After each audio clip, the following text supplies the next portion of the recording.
Hello and welcome to video number 7. Let's talk about video length in more depth. So the big question is, how long should your video be?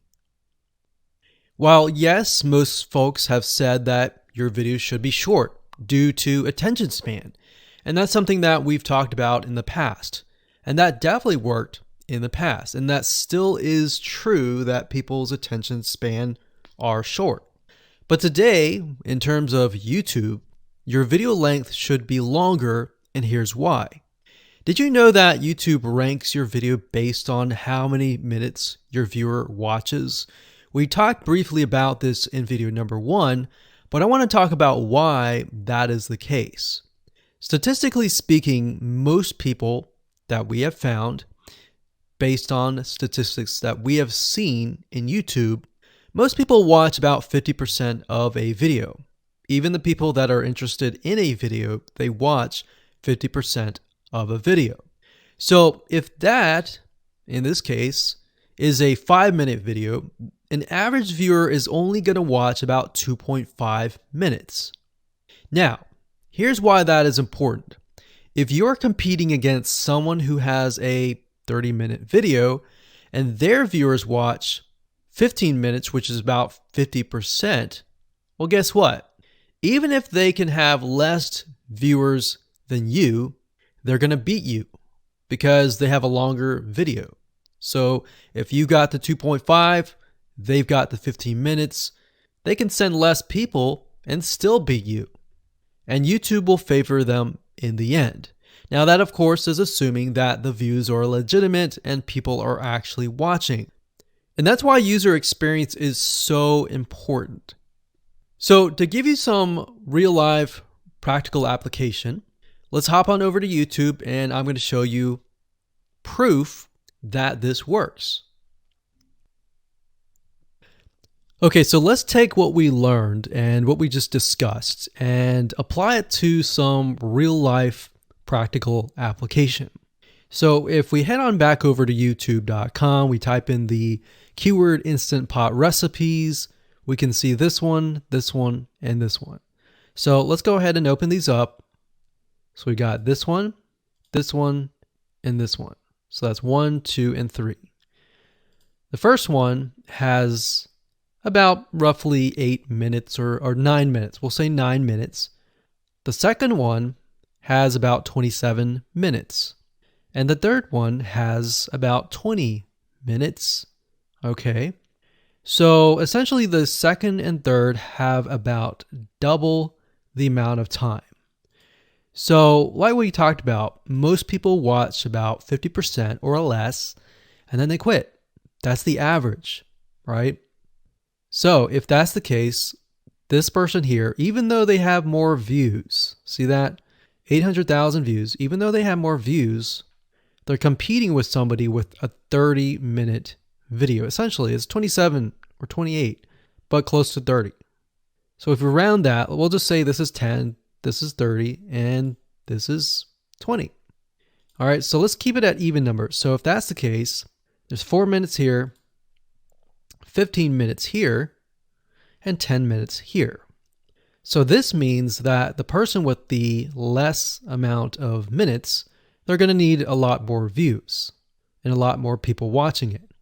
So in total, if this person has, obviously this person's number 1, but what I'm saying here is because YouTube looks at how many minutes are watched, if this person had 800,000 views and this person had only half of that amount, but had more than double this amount, this person right here would most likely rank higher. So see that? Only 100,000 views, 15 minutes. This one here, 20 minutes, only 6,000 views. So you might ask, well, shouldn't this be maybe number 1? Not necessarily. If we really look at it, so we've got 800 times 4 minutes. And that's not going to be exact. I mean, we could even take 500. And this is definitely going to be number 1.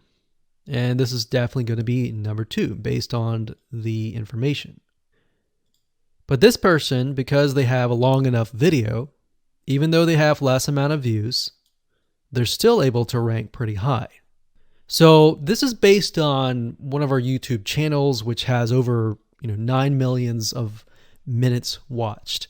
And based on that, that's what we've seen. Now, there's other factors like likes, dislikes, comments, and other things like that, titles and descriptions. But that's a big, huge ranking factor because it legitimately tells Google and YouTube, hey, this YouTube video is legit. Not only people are clicking on it, they're actually viewing it. And they're viewing at least about 50% on average. So that's why the video length is important. Now, you don't want to make a long video just to make a long video. You might want to make a video that has really good content. And that's the goal. It's not based on spammy backlinks or anything like that. It's based on providing real value. Hello and welcome to video number 5. Let's talk about video file optimization. Did you know that all files contain data that tells YouTube what your video could be about? Let me show you. Okay, so the way that YouTube gets an idea of what your video is about is by transcribing it. And for the most part, it can usually figure out what your video is all about if you have voice and speaking in it. Now, you can go one step further by adding what we call video file metadata. It's very similar to a website metadata. So for example, if you right click on any website and you click on View Page Source, up at the top, you're going to see a lot of what we call metadata. So right here, we can see the name, the title, the description, and all that information. So what that does is it tells Google essentially what your website is all about. So very similar in this case of what we're doing here. So what we're doing here is we are taking the video file that you have created and embedding it with more information. So besides the title and description, YouTube will be able to read the metadata inside of your video. So it'll make a little bit more sense when I show it to you. Now, it's really hard to find software out there that allows you to embed metadata, except for a few. So one of them is called Video Converter by Wondershare, and that is videoconverter.wondershare.com. That's videoconverter.wondershare.com. So if you go here and you go ahead and download up at the top, you will be able to embed metadata. In fact, we're going to be using that for this particular video. Now, there are other software out there like the Adobe Bridge software, which allows you to embed the metadata into your video. Now, the reason why I'm using Wondershare is because I feel like it's a lot easier to use. So if you go ahead and download this, we're going to open this here. And what I did was I clicked Add Files and I chose the file.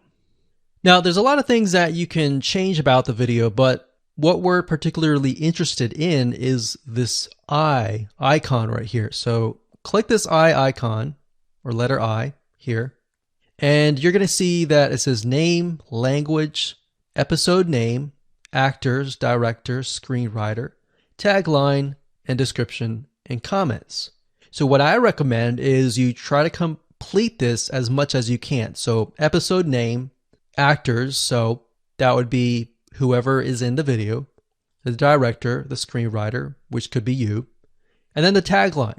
What I would do is the tagline be your title, and then the description be your description. So whatever you're going to upload to YouTube, put this as a title and put this as a description. And then for comments, I would put something like keywords. And all you have to do is click save, convert it, and done.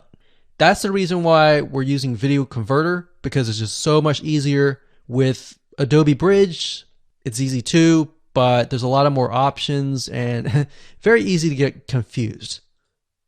So once you're done with that, you save the video. Your video has the metadata inside of it, and all you have to do is simply upload it to YouTube, and that's it.